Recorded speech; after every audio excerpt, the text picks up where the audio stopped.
What up, guys? It's the Champ and Troublemaker. What up, motherfuckers?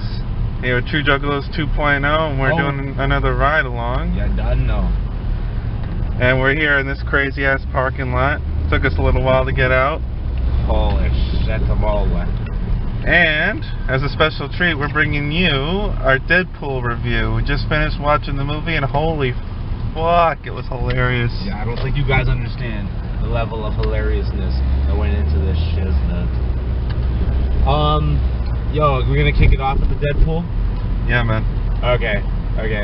So, yo, guys, yeah, we just watched Deadpool, and dude, it's it's honestly, like, it's beyond belief. It's funny.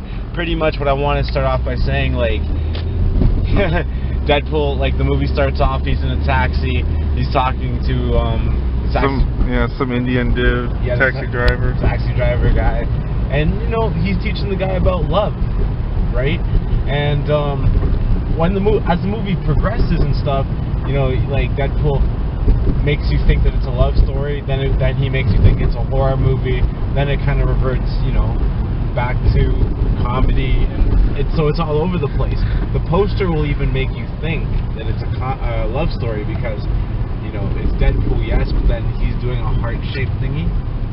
Yeah, it's freaking, oh man, there's so many one-liners, so many jokes in this. I was laughing the whole way throughout. So basically, what happens in this movie, you might ask? Well, we're going to try and keep it spoiler-free, but essentially, what happens is, Deadpool, he, I'll tell you what happens. X gon' give it to you. He gon' give it to you. X gon' give it to you. Gonna give it to you. Yeah, there's that.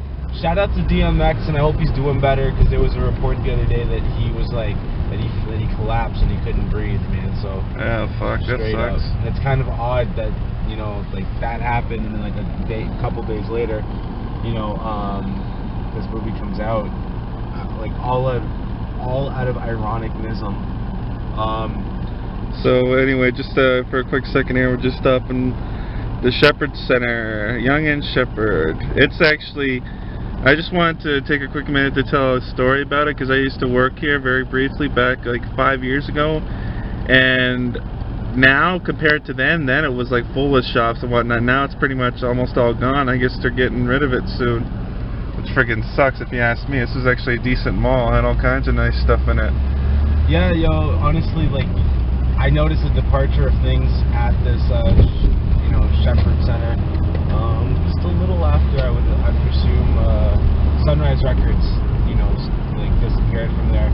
But while Sunrise Records was in there, that plaza could not hold. I'm telling you, it could not hold for the life of it a store. Like, there was always these like random pop-up stores that would come in and stuff. So I don't know what's going on with that. Oh, I think I should be in this to go east. Sorry, but yeah, it was very, that plaza itself, like the Burger King's always been there and stuff. Not even a plaza, it's a mall. Yeah. It's a mall that had a lot of, you know, life at one point. Oh, there's a spa. Yeah, there's a spa right there too, go figure. Happy endings, just saying. Yeah, anyway, sorry for sidetracking, back to the movie. Actually, Deadpool would probably encourage that. Probably. Yeah. Okay, I'm sorry. I've had enough. Go ahead. Alright, so essentially what happens is, so the movie starts out, it goes back and forth between the present and what happened to him in the past to get him to where he is. And so it starts out, he's in the taxi, he talks to that Indian guy about his girlfriend or whatever, who's apparently in love with his cousin, I think it was, or his brother, something like that. Cousin. Yeah, it was the cousin, yeah. Who's apparently much better looking, has a better personality, etc. So, he just teaches them a little lesson about love, and then he's fighting the bad guys. He did a lot of, like I said, a lot of hilarious one-liners. I honestly can't remember them all. You know, man, yeah, go ahead. Oh, go. What were you saying? I was gonna say, yo, you know what, man? Deadpool's a different kind of guy. Yeah, Ryan Reynolds is on point in this film. You know, like, what is it? Like, this is a superhero movie, and he even admits it. Like, in this movie, Deadpool knows it's a movie. Deadpool talks to the audience, you know, and Deadpool there's that one funny joke, makes man. a lot of like strong statements when it comes to the way that we look at, you know, the movie and stuff. So, and he's so laid back and he's so chilled, and he's one of the superheroes that actually kills people. You know? Yeah, he even has a line in it where he's fully stabs somebody through the freaking through the chest, and he's like, yeah, technically I just murdered somebody. Like, no, not technically, you did. That was one of the funny parts, but he's out of control. Like, that's what I respect about him, because like he justifies his actions, and he somehow still swings it into a good manner. Like, I guess the way I want to perceive the film is like, I'll formulate it in my head, but yeah, go ahead, man. Like, alright, so basically, he goes, like I said, it switches back and forth. He goes from the past to the present, back to the past, and then basically it starts at a certain point, and then we work our way up through the movie to where he is now, where he's hunting down the man who basically made him look like the way he looks now. If you've seen it.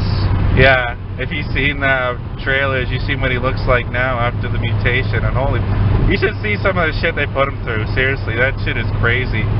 We're talking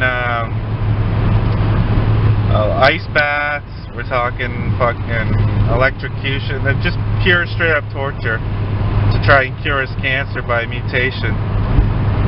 So then he turns out the way, and then he's got the mask, and he's looking for the guy who did it to him, Francis. He's looking for him, and he's basically he makes a joke about friggin' Matrix with the one character, and like I said, straight throughout the movie, one-liner after one-liner, joke after joke. If you're looking for a laugh, for some good action, watch this fucking movie. Does he get the girl back? Well, you just have to watch and find out, won't you? It's one of them watch and find out, so we ain't gonna tell you. And and then of course, they've got the two X-Men who try and recruit him, but he's not entirely into that. So, what can you say, really? All right, what else do you want to say about this movie? Okay, so this movie, to me, is pretty much like, at the end of the day, it's a love story with twist and horror. You know, like, Deadpool gets mutated, he looks like Freddy Krueger. Yeah, exactly. Alright. Or how the guy in the movie, but he looked like an avocado, had sex with an older, uglier avocado. And it wasn't happy sex either. Hate sex. So the bartender is actually one of, like, you know, the non-main characters are actually lovable. Like, you like them, you know, you gravitate towards them. So the bartender, awesome job. The old black lady that Deadpool lives with that wants to do cocaine, awesome job. Okay? Yeah, she was pretty funny. And she's blind. Oh, and you know what else, too? There's actually a part in the movie where they explain where he got his name from. I guess I never read the comics, so if anybody already knows, then fine. But if you don't, it tells you in the movie where he got the name Deadpool from. Yeah. I like how they go and try, like, they reveal it little by little, because it's a significant part of the story. And if you don't tell it right, people are gonna get mad. Just saying. But yo, man, going back to that torture stuff, yeah, it really crazy. makes you appreciate life. Yeah, does it ever? Holy crap! Because it's like, it's so gruesome, and it's actually really despicable, and it's well detailed and documented, like in the movie. Like, it's well filmed, but it makes you cringe, and you're just like, oh, like, it's awful. I can't believe this is happening. Because put yourself in that position for a second. You would hate that. You know, to be in a machine that freaking suffocates you, and then when it's done suffocating you, it gives you a little bit of air, it gives you enough air, cuts off that air, suffocates you. Like, it's retarded. And no, it's not cool, because you are not going to become Deadpool. You're going to become dead, okay? In a pool of your own blood, and whatever else is in there, because you're weird and full of toxin. But yeah, like, it was very gruesome. Like, those scenes were intense. And then on top of that, he finds the love of his life, okay? Like, this man finds the love of his life And that's when the story, takes a twist. That's a good plot twist. Because, like, this movie's an emotional roller coaster, brings you up and down, and it kills you with the comedy. So that is true. Say about that shit. And also, yes, of course, there's a part at the very end of the credits. I'm not going to give nothing away, but you're a fan of 80s movies, you will enjoy the reference. I guarantee you. And I'm going to tell you. It was freaking hilarious. A superhero movie, so what you can say. And also, shout out to this movie for showing titties. Yo, straight up. When did they show the... Okay, yeah, that's right. Club. That's right, yeah. Almost made me want to go to Brass Rail, who, if you watch Toronto 10, you'll see what I'm talking about. Shout out to Brass Rail. Yeah. Oh. So anyway, guys, we are on a ride along here on the 401, which is one of Ontario's major highways, and also known as the Highway of Heroes. Why is it called that? Well, it's quite simple, really. Basically, this is the highway where this is the highway that takes you from the coroner's office downtown when you come home from, like, getting killed overseas. There's Kennedy Road, by the way, Kennedy Commons, I believe it is. Where they used to have a movie theater. Yeah, the AMC, I think they called it, or something like that. And over at that AMC, back in the day, I remember one time I watched, because I used to go to movies by myself. Yeah, we've all done that. Okay, so legit, over at that particular AMC, I ended up watching Kiss Kiss Bang Bang and not Jumanji, Zathura in the same night. Yeah, Jumanji was a movie that came out in the 90s, man. Yeah, so Zathura. Because Jumanji was, like, very similar to Zathura. I think that's where they might have gotten the idea.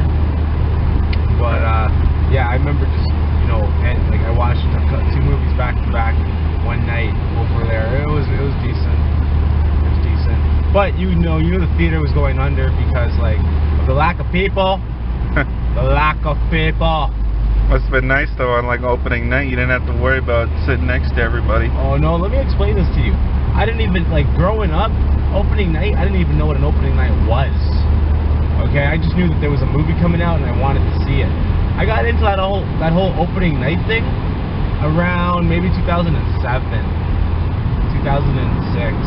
because watch people do their history and be like, hey, idiot, yes, Daniel? Well, guess what? What? Oh, yeah, imagine if Kiss Kiss Bang Bang and Zathura came out in 06. Sorry, guys, it cut out again. I guess after a certain point, it just cuts out. That's kind of strange. Anyway, shout out to the guy that does the Russian accent for Colossus. Yeah, that guy was cool. So before we get back to your point, I just wanted to finish my point, which was the Highway of Heroes. So it takes you from the coroner's office downtown all the way to Canadian Force Base Trenton, and here in Ontario, where you get repatriated, and then of course buried and all that other stuff when you die overseas. So I named it the Highway of Heroes. It even says it on the buses. Bridgemount bus. Yep. Yeah. It says, next stop. Highway 401, Highway of Heroes, yeah. Exactly. They don't do it on the Morningside bus, though. They do? No. They don't? No, I don't think so. Damn it, be the Morningside bus. What is wrong with said place? Who knows, man? Who knows? TTC, get your shit together. Just saying. They're like, fuck that guy. What does he know about us? Well, I know some of the bus routes are fucking stupid. That's what I know. What's your most unliked bus route, Mr. B-Man? Well, it's not a bus route per se. It's just the fact that, okay, take for example my route, the 116, and how basically what it is there's the 116A, which goes to Conlins Road. There's a 116C, which goes all the way to Finch.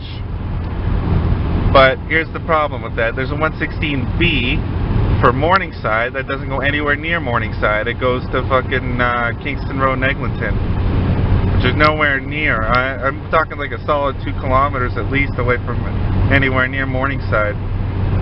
Not only that, but the 34C bus, I know you guys who don't live in Toronto know what the fuck I'm talking about, but we have a bus. There's a bus that's called, there's a 34, and there's a 34C. Now, normally, when there's a number next to when there's a letter next to the number of a route, it means some sort of altered route, whether it be a turn off at a certain point, or maybe it goes further, or whatever. Or maybe there's like a detour, but not for the 34. The 34, 34C go the exact same route. There's literally no variation whatsoever. So it kind of makes you wonder, what's the point of that, you know? Yeah. So get your shit together. Honestly. Because you just have pure evidence right here from people that actually use your bus. Just saying.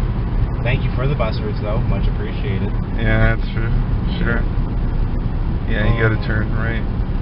Okay. All turn right. Oh, man. Alright, so we are approaching the end of our journey.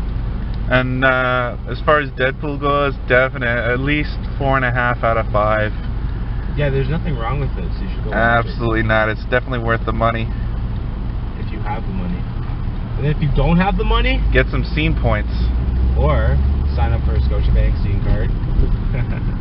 Yeah, that's true. That's my bank, Scotiabank. It's the only reason. It's literally though the only reason I actually like doing that, because I got the scene card, I got the points and stuff. Odds rides missed. Actually, where is this Scotiabank? You have to go there. Yeah, it's Kingston and Morningside. I just let you know. Alright guys, so that's about to wrap it up.